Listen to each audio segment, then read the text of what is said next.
You never really know who is watching you. People think privacy ends at the window, but sometimes you're not being watched from outside the house. You're being watched from inside. Welcome to Horror Diaries, where every story is real and every whisper is true. Relax, turn off the lights as we delve in. Before we start, please press the subscribe button and like this video. Also, where are from? And what time are you watching 7 true scary hide and seek stories? Story 1. The Incinerator Room. Greystone Psych, Hide and Seek, 1981. In 1981, shortly after Greystone Psychiatric Hospital in New Jersey shut down, 6 teenagers broke inside to explore the abandoned building. They were bored, they wanted photos, they wanted a dare. The hospital was massive, 10 floors, underground tunnels, locked isolation wings, over 140 years old. They found broken beds, overturned wheelchairs, and rusted gurneys. Graffiti covered the walls. One of them joked, "Let's play hide and seek." Kyle volunteered to hide first. They turned off all flashlights and counted. The echo of their voices carried down long hallways. They finished counting. "Ready or not, here we come." They searched for an hour. No, Kyle, at first it was funny. Then it wasn't, because every so often when they passed the old operating room, they heard tapping. 3 taps, slow, precise. When they opened the door, the sound stopped. Finally, they noticed something. The tapping wasn't coming from the room. It was coming from inside the vents. They heard Kyle's voice, quiet, echoing, metallic. "Guys, I'm stuck down here." They followed the sound to a massive industrial laundry chute. The chute led down to the basement incinerator room. The hatch was slightly open. They called again, "Kyle, say something." A whisper floated out of the chute. "Hey, don't leave me." They ran to the basement. The concrete hallway was so long, the end disappeared into darkness. They found the incinerator hatch, heavy stained black inside, like something had been burned recently. Inside was Kyle's flashlight still on, but no Kyle. When the police arrived, the officer who wrote the report described what they found. Footprints. Kyle's footprints. They led into the incinerator room, and beside them, another set of footprints. Bare feet, long strides, leading back into the darkness of the basement. Kyle was never found. The incident report ends with one line. Footprints indicate the missing person was not alone. Years later, a security guard patrolling the site before demolition heard a boy's voice through the vent system. The same message the teens heard, "I'm still playing." After demolition, locals reported strange tapping noises coming from the empty foundation. Always 3 taps, tap, tap, tap. The hide-and-seek signal. Story 2. The Chimney Boy, The Disappearance of Joshua Maddox, 2008. Most people remember hide-and-seek as a happy childhood game.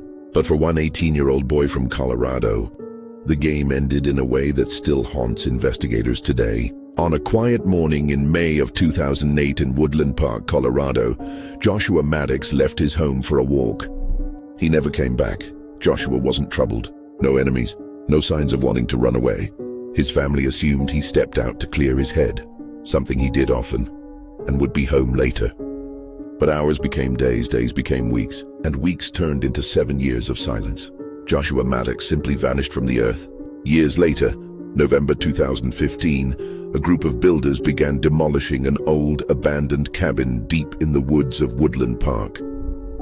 The place had been empty for a decade. When they tore down one of the walls, they noticed something wrong with the chimney. The smell. They broke open the chimney from the inside, and that was when the first worker dropped his tool and staggered out of the house, pale and shaking. Inside the chimney was a human body, curled in a fetal position, head downward, feet upward, like someone had slid in from the top and gotten stuck. The remains were identified as Joshua Maddox. He had been found only because the cabin was being demolished. Investigators determined something disturbing. Joshua had entered the chimney from the top, not from inside the house. He wasn't pushed. No broken bones, no signs of assault. He had taken off his clothes before going in. His clothing was neatly stacked next to the fireplace inside the cabin. But here's the impossible part. The fireplace was blocked by a metal grate, solid bolted. He couldn't have climbed in from below. The only way was from the roof, head first. Then several theories came up. Theory 1, hide-and-seek locals told police that teens used the abandoned cabin to hang out. Some played hide and seek inside using crawl spaces, attic beams, and yes, the chimney as a hiding spot. But no one could explain why Joshua would go in head first. If he was hiding, why strip off his clothes? Why stack them neatly? Theory 2, escaping someone. Some investigators believe Joshua might have been running from someone. In panic, he tried to hide where nobody would look, the chimney. Except, once he went in head first, the chimney narrowed, trapping him at the chest. There were deep scratches inside the bricks where he tried to free himself. He died there, upside down, unable to breathe, slowly. Theory 3, somebody put him there. People still speculate. One man, known for violence, lived in that cabin for years. He was later arrested for kidnapping and murder in another case. When questioned about Joshua, he denied involvement. No evidence proved otherwise. For 7 years, Joshua's body was inside that chimney, just a few feet from where people walked by. He screamed until he couldn't scream anymore. Nobody heard him. Nobody found him. The coroner called his death unexplained, no evidence of foul play. But everyone who hears this story knows Joshua Maddox didn't get stuck in that chimney by accident. Sometimes, in hide and seek, you hide somewhere no one will ever find you. And sometimes, they don't. Story 3, The Girl in the Walls, the Ohio hide and seek case, 2005. When the Reeves family moved into their new house in Cleveland, Ohio, the real estate agent never gave them the full story. She didn't mention the previous owners left overnight. She didn't mention that the neighbors had filed noise complaints because they heard footsteps inside the walls. All she said was, "It's an older house. You'll hear sounds." The Reeves had 3 kids, and the youngest, Emily, age 9, was small, bright, and obsessed with hide and seek. The first weekend in the house, the kids begged to play while the parents unpacked. Emily disappeared within seconds. Her siblings checked obvious places: closets, underbeds, behind the shower curtain. Nothing. Her brother called out, "Okay, you win. Come out." Silence. After 15 minutes, concern kicked in. After 30, panic. Her mother started shouting, "Emily!" This isn't funny. Still nothing. Then they heard it. A knock. A hollow, dull tapping coming from inside the hallway wall. Tap, tap, tap, followed by Emily's voice, muffled and giggling. "You'll never find me." They ran to where the sound came from, but when they touched the wall, Emily's voice shifted behind them. Like she was moving.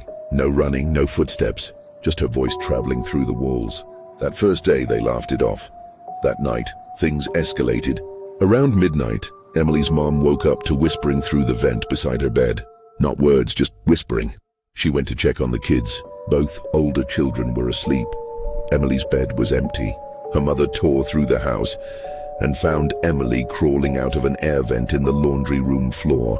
Her pajamas were covered in dust. Her mother demanded, "How did you get in there?" Emily shrugged. "The girl showed me." Her mother froze. "What girl?" Emily smiled, proud of her great hiding spot. "The girl in the walls." The next morning, the family searched the walls for any entrance or hole big enough for a child. Nothing. Not even a loose panel. But every night, Emily disappeared, always into the walls, always with that whispering vent noise. On the 3rd night, the parents called the fire department. They searched the house using a thermal camera that detects body heat. The whole house lit up normal shades, except for one spot in the hallway wall. A cold spot, a void. When the firefighter tapped the drywall, someone tapped back. 3 slow responses. Tap, tap, tap. A firefighter said, "Is someone in there?" Emily's voice replied, "Come find me." They cut the wall open. No Emily, just a rag doll sitting upright in the darkness of the cavity. A doll no one in the family recognized. Police were called. A full missing child search began. Emily was gone for 4 days. On day 4, around 3 a.m., her brother woke up. He heard whispering from the vent beside his bed. Same whispering as before, but then clear words. "You're getting warmer." Officers tore open more walls. In one cavity, they found small objects. A button, a broken bracelet, a child's sock, and what looked like an old lunchbox with dried crumbs inside. Like someone had been living in there. That afternoon, Emily was found in the basement, standing motionless, facing the wall, straight posture. Eyes wide open, her mother ran to her crying, "Are you hurt?" "What happened?" Emily slowly, calmly turned her head. "I win." When asked where she had been, she said, "The girl showed me how to hide." The Reeves moved out within the week. The new owners sealed every wall cavity, but neighbors still report hearing tapping at night. And sometimes, a little girl's voice whispering through the vents, "Come find me." Story 4. The Freezer Factory. Hide-and-seek death. The case of Larry Murillo, 2019. Supermarkets are bright, clean, safe, right? Not the one in Council Bluffs, Iowa. For nearly 10 years, employees whispered about strange sounds in the storage area. Banging footsteps above the freezers. One worker claimed he heard a man whisper his name while he was stocking the back room. But nobody believed him, not until 2019. It started with a young man named Larry Ely Murillo, 25 years old. Larry worked at a supermarket. He was quiet, well-liked, and known for being playful. Maybe too playful. One night, during a family argument, Larry stormed out of the house in the middle of a storm. He ran, without a jacket, without his phone. His parents called police and reported him missing, but no trace was found. For years, rumors circled he left town. He joined the military. He just wanted to disappear. But the truth was darker than anything anyone imagined. 10 years later, the supermarket shut down permanently. Workers came to dismantle the shelving, the walk-in freezers, the storage racks. And while moving equipment, someone heard a sickening thud from behind the freezer wall. They pried off the metal panel. There, wedged between the back of the freezer and the wall, was a mummified human body. Advanced decomposition, clothes still intact. He was buried in dust and insulation like time had forgotten him. Dental records confirmed it. It was Larry. What really happened? Investigators determined that Larry had climbed on top of the industrial freezers. Employees sometimes sat up there during breaks. Some said a few workers hid up there during hide and seek, or when they didn't want to be found by supervisors. Larry, possibly hiding or cooling off after the argument, slipped, fell into the tight gap, and became trapped. The freezers were extremely loud, drowning out sound. No one could hear him scream. He died inches away from co-workers, while they walked below unaware. For nearly 10 years, employees reported loud banging from the freezer wall, footsteps above the storage racks, the sound of a man calling out. Everyone laughed it off, even joked the store's haunted, but it wasn't a ghost. It was a man trapped, calling out for help for 9 years. The horror you can't shake imagine. You hide.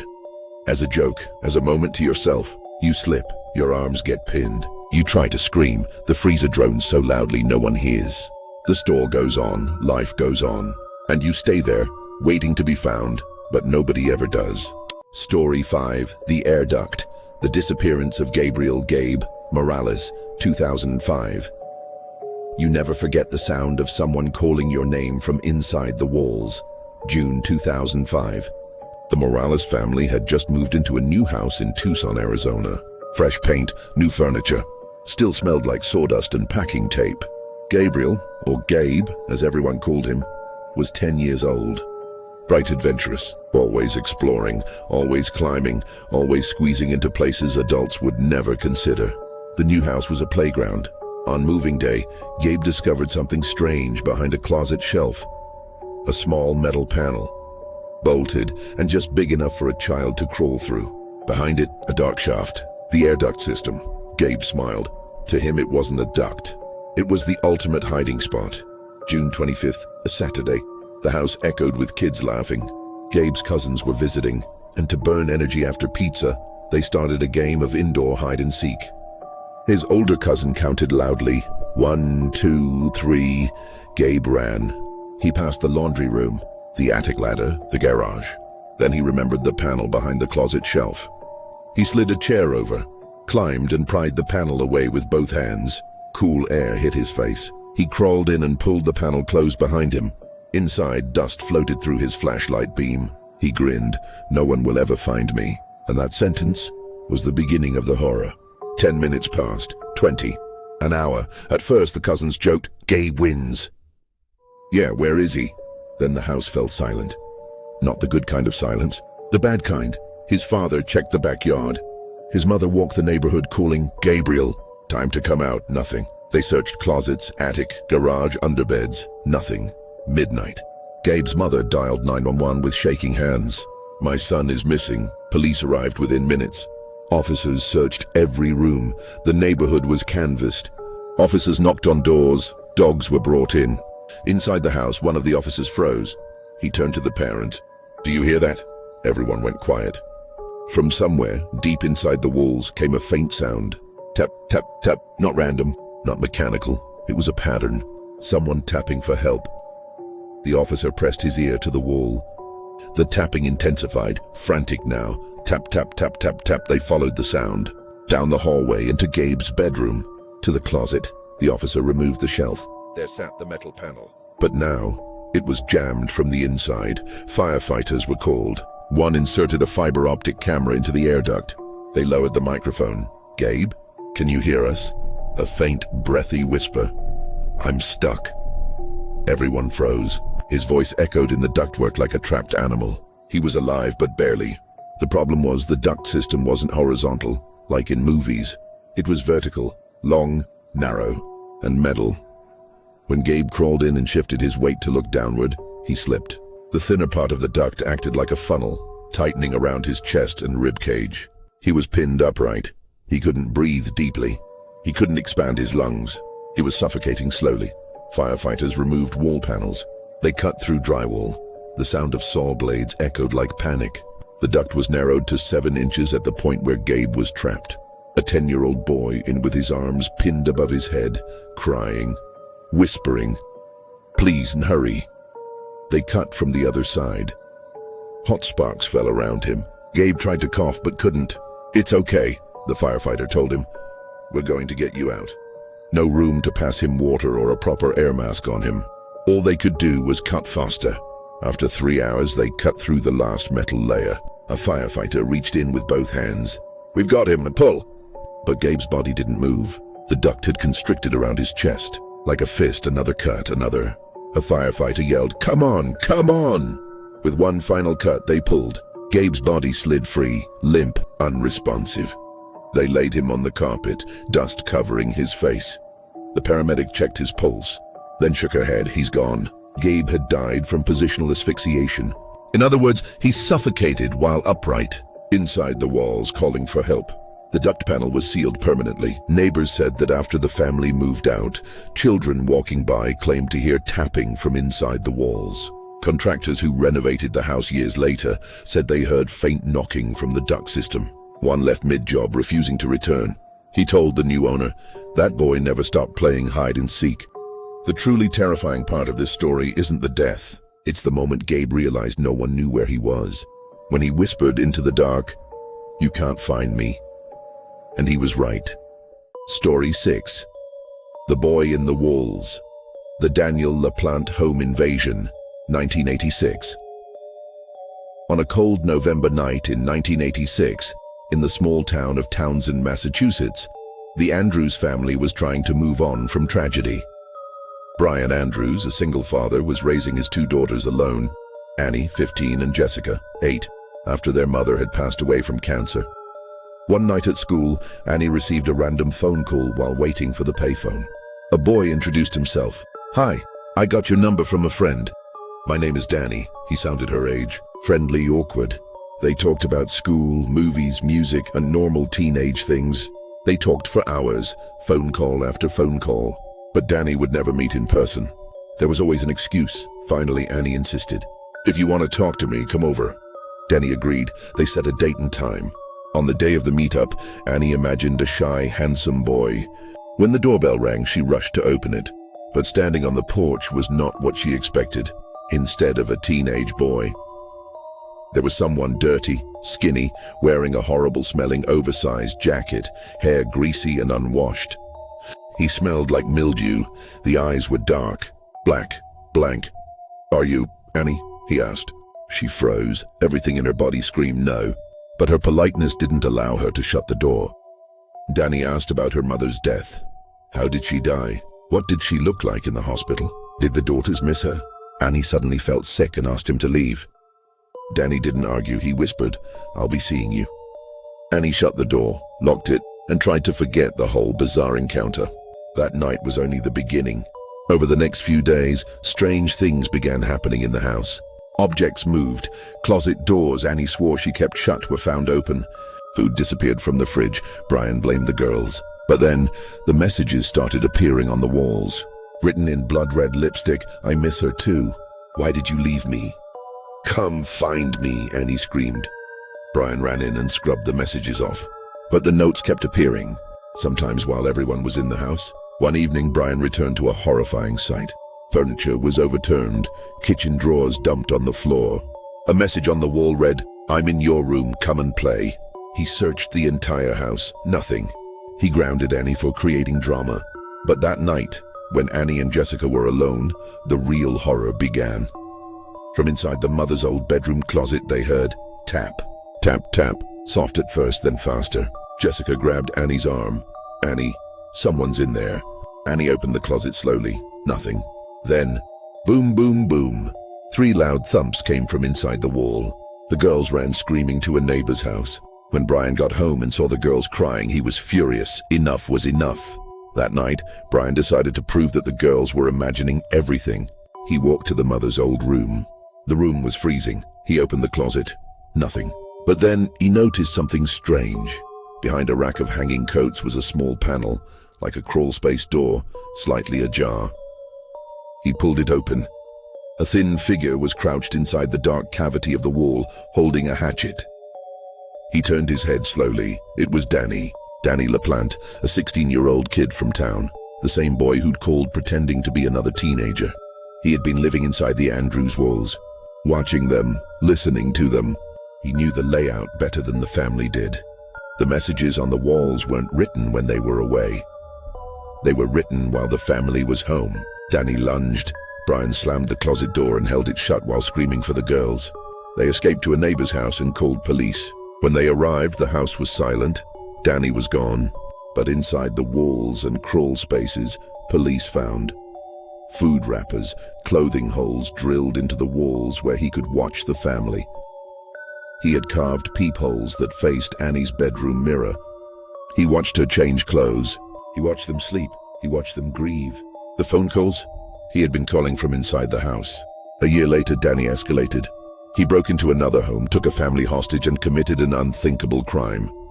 He was eventually caught and sentenced to multiple life terms. He never showed remorse. He admitted that the Andrews house was practice for something worse. He chose the Andrews family because grief made them vulnerable. The Andrews moved out immediately, but one detail still haunts the case. When officers removed Danny's blanket nest from behind the wall, they found something carved into the beam with a knife. Just 6 words, "I watched you every night." Story 7, The Last Game, The Disappearance of Maria Ridolph, 1957. Children think hide and seek is harmless. In 1957, in a tiny, quiet town called Sycamore, Illinois, hide and seek became the center of one of the most disturbing child abduction cases in U.S. history. It was just past 6:30 p.m., December 3rd, 1957. 8-year-old Maria Ridolph was outside playing with her best friend, Kathy, despite the freezing air. The small neighborhood was safe. The kind of place where people left doors unlocked and kids played outside until streetlights came on.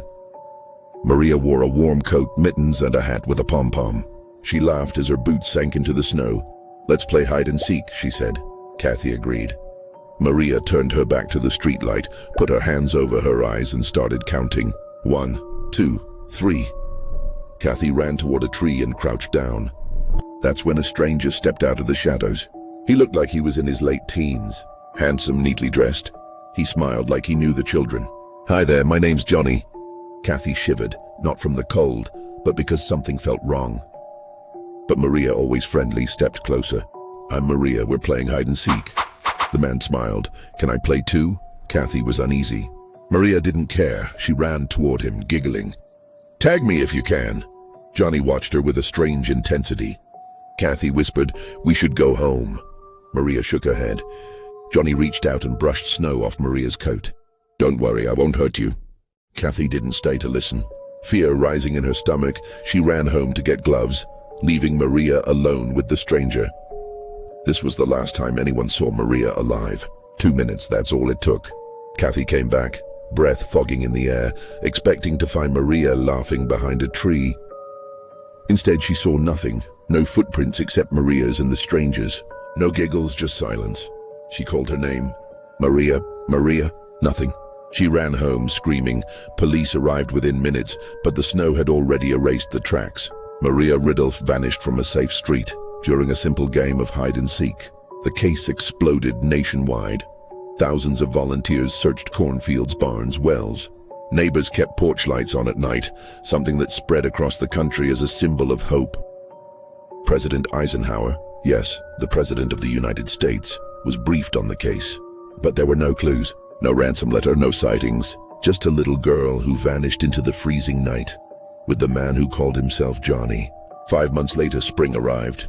A farmer walking through a remote wooded area 100 miles away noticed something half buried under leaves and rotting branches. It was a tiny body, still wearing the coat and boots Maria had worn the night she disappeared.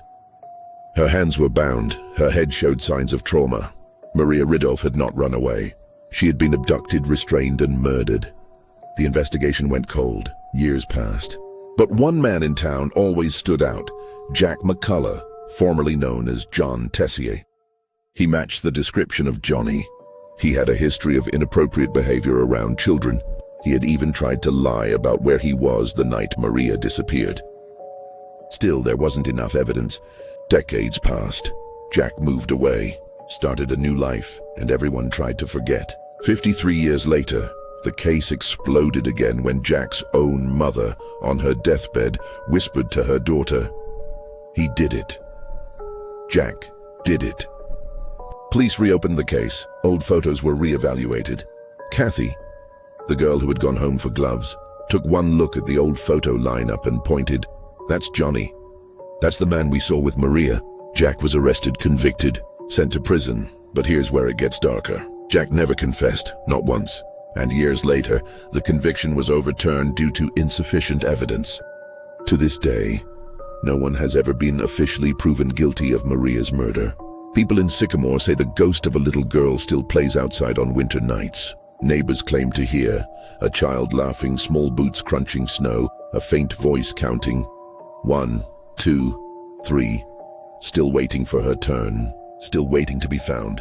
Hide and seek is supposed to be innocent, but when you hide, you assume the people looking for you want to find you.